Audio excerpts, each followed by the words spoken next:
Bienvenue à la Droidcon Paris. Est-ce que vous pouvez vous présenter en quelques mots? Alors, je vais commencer. Donc Morgan Baucher, je suis un des responsables MOA de l'entité automobile du groupe Jeffco. Alors Jeffco, c'est transporteur de véhicules et aussi on prépare aussi toute la partie messagerie, colis, tout ça. Ok. Donc en gros, en deux mots, c'est les camions bleus que vous pouvez voir sur la route. D'accord. Voilà, et Stéphane Ranger, je suis directeur des opérations d'IDEAPS, IDEAPS que j'ai créé il y a 3 ans pour le compte du groupe Alten. Et notre métier, c'est de développer des applications dans des environnements grand public, mais également dans le cadre d'applications métiers, comme ça a été le cas avec Jeffco. Du coup, aujourd'hui, de quoi vous venez me parler? Alors aujourd'hui, de quoi on vient parler? Tout simplement, il y a déjà pas mal de temps, au sein de ma société, j'avais comme projet de faire évoluer un projet existant, qui est un projet qui permet à nos concessionnaires, donc Peugeot Citroën principalement aujourd'hui, de déclarer la réception de véhicules grâce à un téléphone. Et donc évidemment, avec le fil du temps et l'évolution de toutes les technologies, on s'est dit que ça serait peut-être bien d'essayer de faire évoluer ce projet-là, parce qu'il y a un intérêt vraiment business derrière très fort et aussi très valorisant pour l'utilisateur.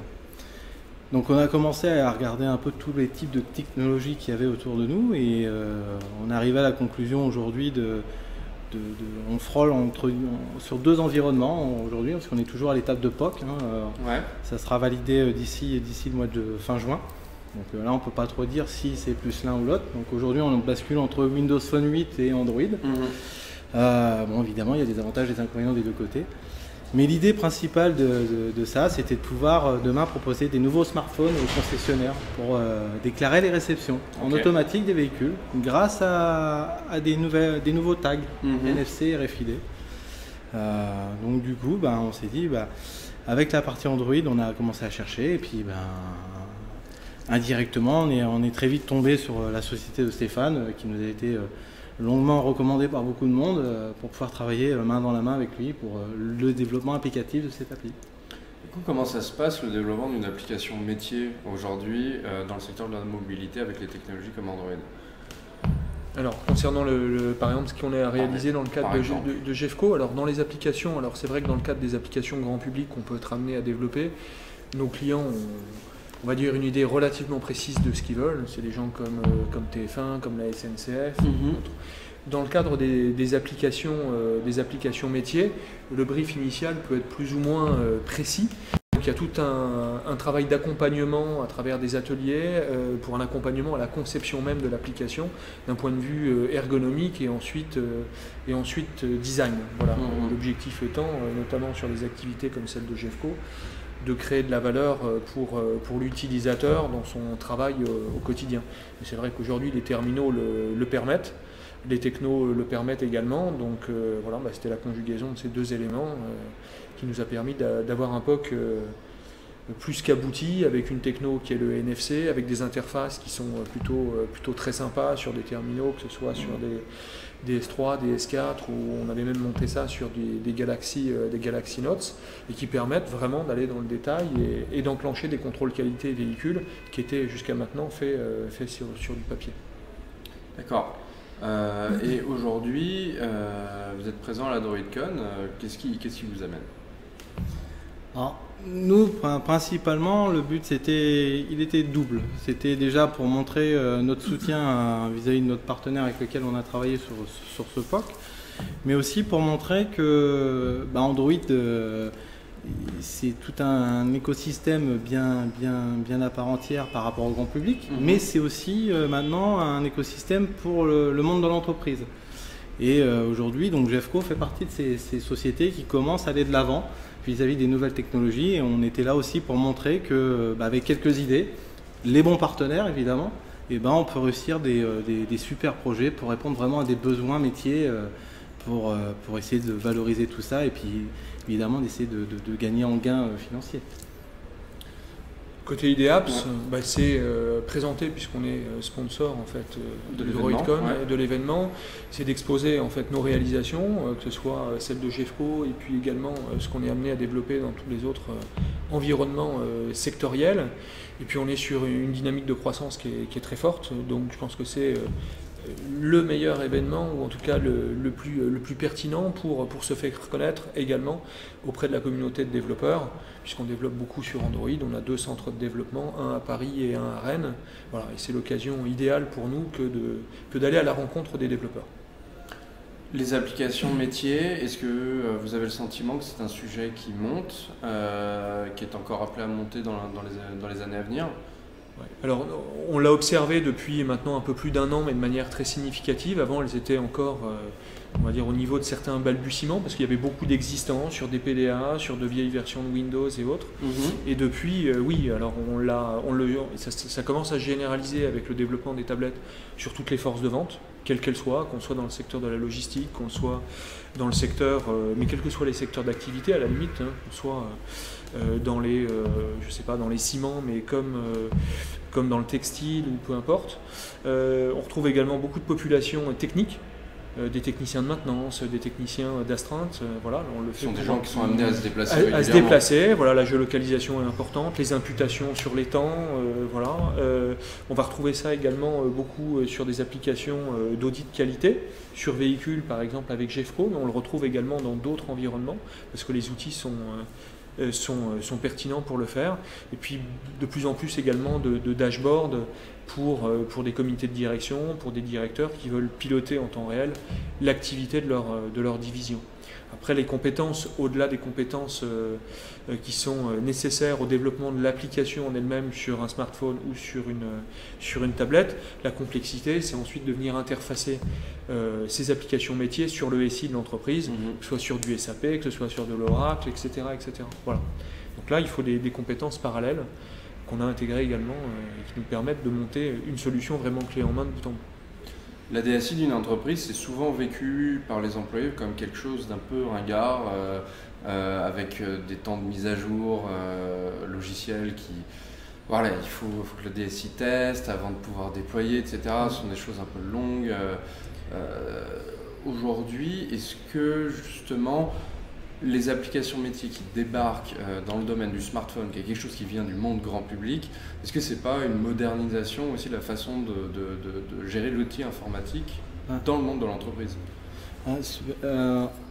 Là, Jeffco par exemple, et d'autres sociétés maintenant appliquent aussi les mêmes méthodes. On est de plus en plus à appliquer toutes les méthodes assez rapides, c'est-à-dire vraiment tout ce qui va tourner autour de l'agilité. Ouais. C'est-à-dire qu'avant, effectivement, il y avait beaucoup plus d'étapes intermédiaires entre l'utilisateur, la MOA, la DSI, etc., les archis et tout.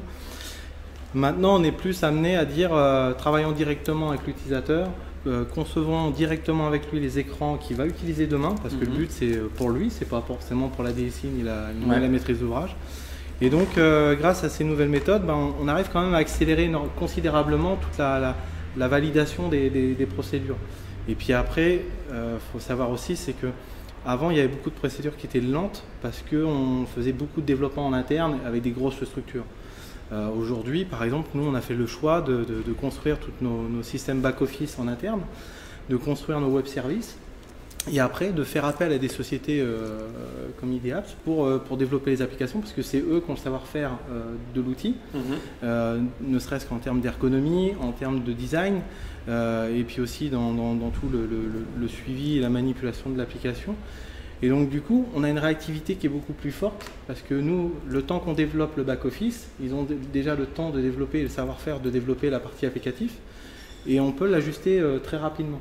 Donc aujourd'hui, maintenant, pour réaliser une application, on va beaucoup plus vite. Maintenant, en 3-4 mois, on va dire, on arrive à sortir quelque chose, alors qu'avant, il fallait quelques années et beaucoup de versions différentes avant de sortir un produit directement en production. C'est beaucoup plus simple maintenant aujourd'hui.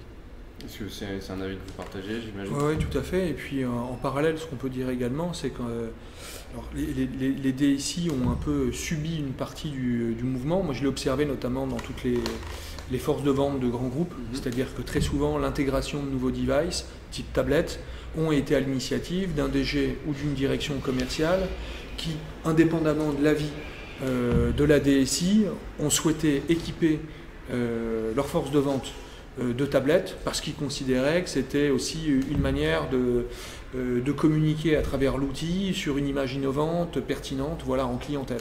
Et donc elles ont un peu forcé quelque part ou accéléré ce mouvement, un peu subi à l'origine par les DSI. C'est vrai que quand on parlait de smartphone, il y avait quand même beaucoup de DSI qui géraient ça sur des flottes de BlackBerry avec des serveurs voilà, qui leur permettaient de bien gérer et de contrôler les aspects sécurité. Quand Android, iPhone et autres sont arrivés, ils ont eu un sentiment de perte de contrôle. Voilà. Depuis, avec les solutions de MDM et autres, on arrive à des niveaux de sécurité relativement comparables. Justement, aujourd'hui, donc gestion de flotte ou bring your own device, qu'est-ce qu'on fait? Chez nous, c'est un peu moite-moite, on va dire. Disons que le bio, dans un sens, on n'est pas fan, parce qu'il y a toujours le mélange du pro-perso, c'est toujours compliqué, savoir qu'est-ce qu'on peut faire, ne pas faire, donc c'est assez mitigé. Aujourd'hui, Jeffco a fait le choix, pour l'instant, au jour d'aujourd'hui, de donner la possibilité, par exemple, d'installer sa propre messagerie sur n'importe quel téléphone. Par contre, vous n'avez pas accès au contenu de la société, des intranets, etc. Donc ça, du tout. Vraiment que la messagerie. Par contre, c'est sûr qu'aujourd'hui, on est en pleine étude de la mise en place d'un MDM, parce qu'on a d'énormes besoins aujourd'hui de gérer nos flottes de PDA, les smartphones, les tablettes qu'on est en train de déployer aussi. Donc du coup, on se doit d'apporter aussi une sécurité à tout ça, ne serait-ce que pour la société, mais aussi pour l'utilisateur, pour pouvoir l'aider aussi bien à distance quand une personne est partie, par exemple en Chine, si elle a besoin d'installer quelque chose, paramétrer un Wi-Fi ou de devoir tout réinitialiser. Il faut qu'on puisse aussi donner maintenant les nouveaux outils qui vont bien à la DSI, comme au support, pour pouvoir répondre et utiliser tous ces nouveaux joujoux, quoi. De mon côté, en fait, ce que j'observe, c'est vrai que le fait de maîtriser quelque part sa flotte, c'est une bonne solution pour sécuriser quelque part l'environnement, mais également maîtriser les développements. C'est-à-dire qu'aujourd'hui, on a, à l'initiative des DSI, quand même des flottes qui sont relativement homogènes, qu'on soit sur de la tablette ou qu'on soit sur des smartphones, ce qui permet, quand on développe des applications métiers, puisqu'on va toujours privilégier des développements natifs, d'optimiser quelque part aussi les coûts de développement sur une plateforme en particulier. À partir du moment où on est sur du BIOD, effectivement, donc ça présente un avantage économique sur le device, quelques contraintes également, mais de sécurité ou autre. Mais après, il y a l'applicatif en lui-même, et s'il a une vraie vocation à une utilisation professionnelle, il faut qu'il soit utilisé dans de bonnes conditions, avec vraiment un outil qui soit performant. Voilà, c'est juste là où je mettrais un peu le point de vigilance dans le cadre d'appli pro. Maintenant, le fait d'accéder aux données à un certain nombre d'applis qui sont plus des applis de consultation et non pas d'une personne qui va utiliser son device toute la journée parce qu'il fait des livraisons ou parce qu'il prend de la commande, etc., ça peut être pertinent. Là, on a pas mal parlé de s'interfacer avec les systèmes d'information de l'entreprise. Quand est-ce qu'on parle de cloud? Alors, c'est toujours compliqué. C'est toujours compliqué parce que ça fait peur déjà, parce que la donnée elle n'est pas forcément chez nous. Les dernières fois où j'ai entendu parler de nuages chez nous, on nous a dit moi je veux bien un nuage, mais un nuage qui soit stocké ici, que je peux me balader à la main. Donc c'est un vrai faux nuage. Non, il y a des super solutions pour ça, mais je pense qu'il faut laisser encore un peu le temps aux sociétés de s'y mettre, parce que justement, Stéphane l'a dit, je pense qu'il y a tellement eu le boom avec les smartphones et les tablettes. En gros, avant, c'était vraiment l'ADSI qui proposait des produits à tous ses utilisateurs.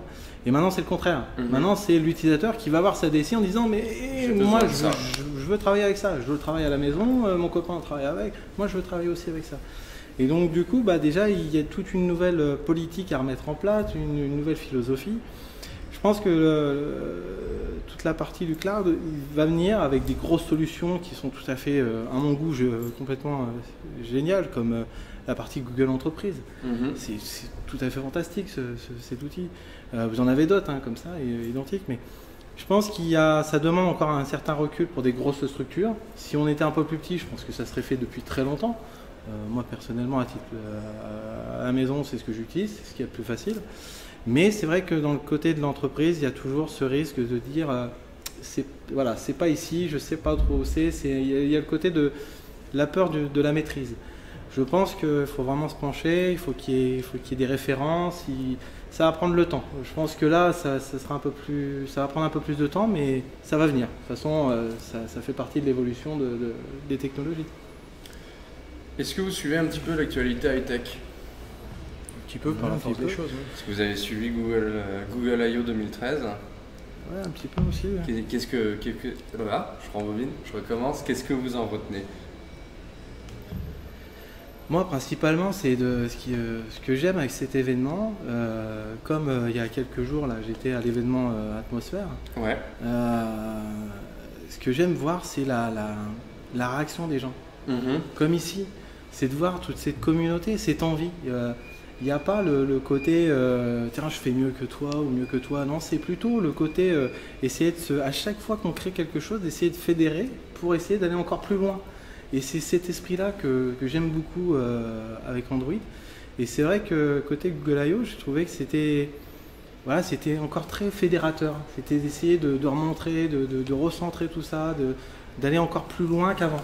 Et puis après, évidemment, tout ce qu'on a pu voir sur les Google Glass, alors là c'est le petit boom. Là, on se dit, bon, il faut que je trouve un projet, il faut que je l'ai. Bon, nous, on verra d'ici l'année prochaine, il y aura peut-être des surprises. Mais voilà, il y a des choses, c'est le petit boom et c'est tout à fait génial, quoi. C'est vrai que sur la partie Google Glass, qui est la partie un peu wow. Exactement, voilà. Donc on se demande ce qu'on va pouvoir créer de pertinent, mais d'utile et qui va apporter de la valeur au-delà de l'effet waouh. Et je pense que tout le monde et les conférences qui ont eu lieu encore aujourd'hui le monde, voilà, tout le monde est intéressé et recherche des applications qui vont permettre d'apporter quelque chose. Ouais. Et du coup, pas très longtemps après, Apple fait sa conférence aussi. Est-ce que vous avez regardé un petit peu? Qu'est-ce que vous en pensez? Moi, personnellement, j'ai tout suivi. Je l'ai même regardé encore 2 ou 3 fois parce que voilà, j'avoue qu'il y a quelques années, j'étais pas du tout Apple du tout. J'étais vraiment très Microsoft. Maintenant, par la force des choses, comme j'ai dû faire des projets avec des iPads, je me suis mis un peu et bon, je suis en train de tourner un peu ma veste. Je suis moite-moite. Mais c'est vrai que l'événement, j'ai trouvé ça... on sentait déjà un peu le renouveau déjà par rapport au nouveau patron. Déjà, on sentait que voilà, il y avait cette adhésion qui était un peu mieux que la dernière fois, parce que c'était pas forcément non plus facile pour lui, surtout juste après le décès comme ça. Mais c'est vrai que là, en plus avec le nouvel OS, tous les nouveaux OS, on n'a qu'une seule envie de dire, comme la plupart des développeurs, c'est de dire vivement que ce soir je puisse le télécharger et l'installer et le tester, quoi. Bon, personnellement, c'est ce que j'ai fait. C'est vrai qu'on se dit, ok, c'est super, il y a des trucs, on se dit enfin. Par contre, moi je suis toujours très par rapport au matériel. Ouais. Donc, du coup, je me dis, si on a ça, qu'est-ce qu'ils vont nous sortir en termes de matériel? Que ce soit en termes de tablette comme en termes d'iPhone.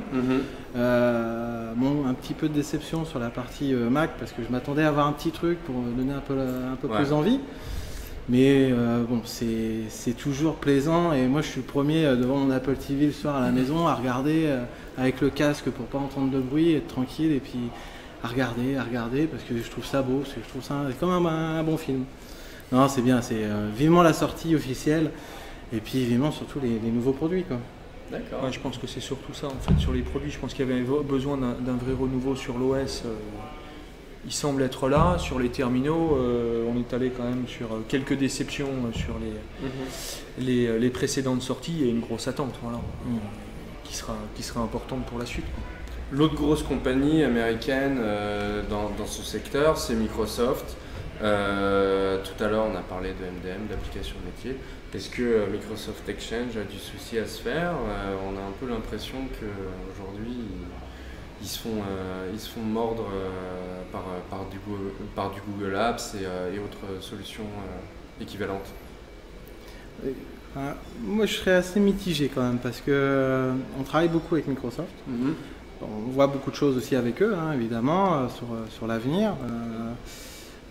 Je pense que là, Microsoft va être encore un peu dans le flou pendant 1 an et demi, 2 ans. Par contre, d'ici 2 ans, donc il y aura des nouveaux produits qui vont sortir et surtout la partie fonctionnelle pour pouvoir, par exemple, kiosquer plus facilement un appareil, verrouiller, etc. pour le monde de l'entreprise. Là aujourd'hui, ils ont déjà fait un gros boom déjà avec le nouveau Windows et aussi tous les autres outils qui sont autour. Ils ont construit des MDM, beaucoup de supports, etc. Donc beaucoup d'outils d'administration. C'est en train de mûrir. Il y a quelques sociétés qu'on connaît bien qui ont déjà, qui essuient un peu les pots cassés avec eux, mais qui font l'évolution du produit. Microsoft, c'est toujours comme ça. Ça va prendre beaucoup de temps. Mais par contre, le jour où il va être vraiment à 100% sur le marché, là, je pense que d'ici 2 ans, les autres ont intérêt de faire très attention parce que je pense que la tendance va être très radicale. Parce que justement, l'esprit souvent dans les DSI, c'est je veux du Microsoft, je veux du Microsoft. Je veux pas d'Android, je veux pas de ci, je veux pas de ça. Et là aujourd'hui, bon, la tendance est en train de s'inverser parce qu'il y a ce manque côté Microsoft. Il y a des petits trucs qui restent un peu encore sur sa fin. Mais je pense que d'ici 1 an et demi, d'après ce que je peux voir, 1 an et demi, 2 ans, là, je pense que là, on va commencer vraiment à s'amuser avec du Microsoft. Et même eux, ils se le disent eux-mêmes, ils ne se mettent pas forcément énormément en avant en ce moment parce qu'ils savent qu'ils sont en train de construire les outils, de les faire grandir et de les structurer. Moi, personnellement, je mets un ordinateur Microsoft à ma mère, elle y arrive tout de suite. Donc on sait qu'il n'y a pas trop de plantage, même si c'est fini l'écran bleu, mais voilà, je pense qu'ils ont tellement cet esprit derrière eux que là maintenant avec les nouveaux outils, ils n'ont plus trop le droit de se planter, donc du coup ils sont obligés de bien structurer les choses, de prendre le temps et puis de répondre aussi vraiment aux besoins des... Voilà, c'est ça. Mais je pense que ça va être super intéressant et plus ça va, plus je les vois et plus je me dis ah c'est bien, ça donne de plus en plus l'envie quoi. Donc ça il va. Ok. Sur la partie messagerie, pour revenir à la partie Exchange, je pense qu'il y a quand même une position qui reste très largement dominante, mais bon, c'est vrai qu'on peut observer quand même que Google a fait quelques très beaucoup sur des grands groupes. Voilà. Et je pense que pour démarrer, il faut des grosses références, donc je sais qu'ils en ont signé un certain nombre ces derniers temps, donc j'aurais tendance à dire que tout est possible. Concernant la partie plus applicative sur les smartphones, c'est vrai qu'ils étaient quasi inexistants sur les versions antérieures à Windows Phone 8. Hein. Et moi, ce que j'observe, on a une 60aine de développeurs chez ID Apps. Ouais. Il y a en parallèle, bon, c'est vrai que des terminaux qui n'étaient pas à la hauteur avant. Et il y a franchement eu une bonne série de terminaux chez la plupart des constructeurs, soit sur du Nokia, de l'HTC, maintenant sur du Samsung. Et ce que j'observe, donc au-delà d'avoir des interfaces plutôt sympas, c'est que les développeurs, que ce soit Android ou iOS, s'intéressent à la techno et sont ouverts justement pour commencer à développer sur cet écosystème-là. Exactement, voilà, ce qui n'était pas du tout le cas avant. Bon, et puis c'est vrai qu'avec les difficultés de RIM, BlackBerry, il y a une 3e place plus qu'honorable entre guillemets à prendre et que semble prendre Microsoft. Maintenant, après l'enjeu, c'est vrai qu'il y a une question d'audience. Après, les entreprises seront prêtes à réaliser les investissements pour avoir des applications. Je ne parle pas des applications métiers, mais plus pour le grand public, à partir du moment où il y aura une audience relativement suffisante sur le marché, parce que développer en natif sur un Windows, sur un iOS, sur un Android, à peu de choses près, c'est la même chose.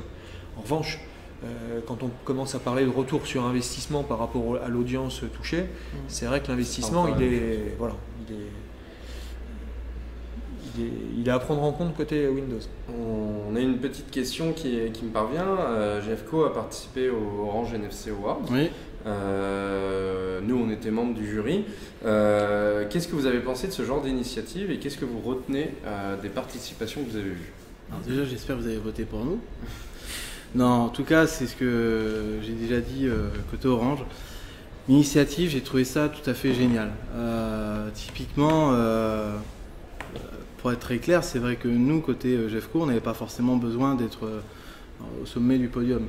Le but, c'était aussi de montrer voilà, qu'une grosse société comme la nôtre pouvait faire des nouvelles choses et en même temps, c'était aussi pour accroître aussi l'écosystème autour de tout ce qu'on a pu faire. L'initiative de ça, j'ai trouvé ça tout à fait génial parce que mettre au devant de la scène des idées comme ça, un peu comme certaines séances qu'on peut voir avec les Be My Apps, etc., qui sont, je trouve ça génial. Et là justement, au concours Orange, je me suis fait des petits copains très sympathiques que je vais essayer de supporter le plus loin possible. Enfin, supporter pas dans le mauvais sens, hein. Mais je vais essayer de les amener très très loin. C'est ceux qui avaient fait la partie des tickets resto. Ouais. J'ai trouvé ça génial. Parce que moi, ma femme, elle est toujours avec ses tickets, ses retours, ses machins. Et j'en peux plus, quoi. Et je lui dis, mais pourquoi un jour, tiens, il faudrait faire un truc sur smartphone avec ton iPhone, tu es toujours avec ton iPhone. Et quand j'ai vu ça, j'ai dit, mais pourquoi c'est pas encore sorti, quoi. Ouais. Donc du coup, là, voilà, bon, nous, je sais c'était un bon moyen pour nous de nous mettre en avant, de montrer qu'on savait faire des choses. Et puis aussi parce que Orange fait partie aussi de nos partenaires depuis très longtemps sur beaucoup d'autres sujets, donc c'est aussi intéressant d'être présent. Et puis c'était une manière aussi pour nous de valoriser aussi les produits sur lesquels on a pu travailler sur la partie Windows Phone 8, que ce soit avec Microsoft déjà, Nokia, parce que justement on a parlé pas mal des produits, mais c'est vrai que Nokia depuis quelques années est en train de nous sortir des produits de fou, quoi, je trouve. Là le dernier, là, celui qui est sponsorisé Superman, je trouve magnifique, le 925 là. Mais bon voilà, c'était vraiment une bonne occasion, et puis ça faisait partie aussi de montrer que voilà, au niveau de la concurrence, attention, on arrive maintenant avec des nouvelles solutions, et puis on est comme tout le monde, quoi. C'est pas parce qu'on est une grosse société qu'on ne sait pas faire, quoi.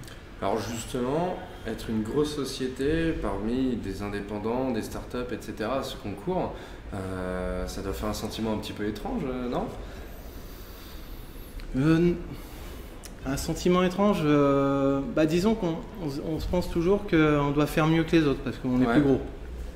Mais justement, bon, déjà, inconsciemment, on avait déjà fait un peu mieux que les autres parce qu'on avait fait sur 2 OS, Windows Phone et Android.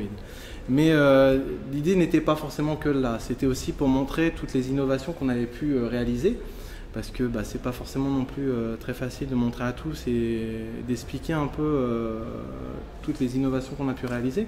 Comme par exemple la participation qu'on a pu faire avec IER sur la conception de cette nouvelle puce, NFC RFID. Aujourd'hui, on se dit, mais pourquoi avoir cette bipuce? Ça ne sert pas à grand chose. Si, ça sert beaucoup. Ça sert pour nous demain dans le monde du travail, aussi bien avec des smartphones qu'avec du PDA pour mélanger ces deux technologies, pour optimiser les coûts.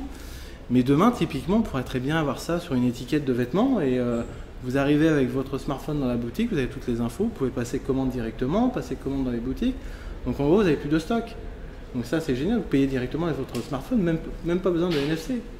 Et après, pour payer en cash, je veux dire, mais simplement pour avoir l'information. Et la partie RFID, comme c'est la même étiquette, par exemple votre boutique, avec des smartphones ou avec des accompagnants, Barracuda ou même IER fait ça aussi, avec des PDA adaptés, vous pouvez faire de la RFID pour faire vos inventaires, etc. Gestion de stock. Et là, c'est tout à fait génial. En une seule même puce, pour quelques dizaines de centimes d'euros, c'est ridicule.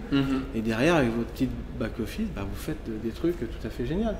Donc ce qu'on voulait montrer, c'était de dire, une grosse société comme la nôtre, on a pensé à des nouvelles choses, une nouvelle façon de faire demain. C'est-à-dire, aujourd'hui, dans les grosses sociétés, souvent, c'est du durci, c'est du gros PDA.